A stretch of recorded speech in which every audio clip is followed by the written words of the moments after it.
هذه الحياة فذاكرة العطلات لجميع الطلاب العصرية.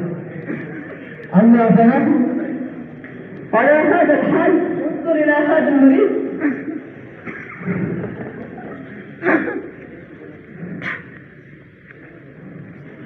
السلام عليكم. وعليكم السلام ورحمة الله. ابتعد عني. فيروس كورونا.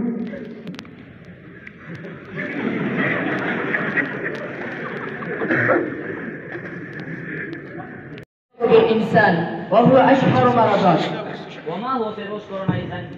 فيروس كورونا المستجد وهو مرض جديد لم يألفه العلماء والأطباء من قبل، وهو عبارة عن مزيج من كورونا التي يشير إليها باختصار CO، والمرض الذي يشير إليها بالرمز VI. كيف ينتشر؟ الإنفلونزا أي من خلال الرذاذ المتطاير من السعال والعطاس، وقد يصاب الناس بهذه العدوى إذا لمسوا سطحا عليهم فيروس ثم لمسوا وجوههم، فلذا يشير الأطباء دائما إلى تغطية الفم والأنف عند السعال.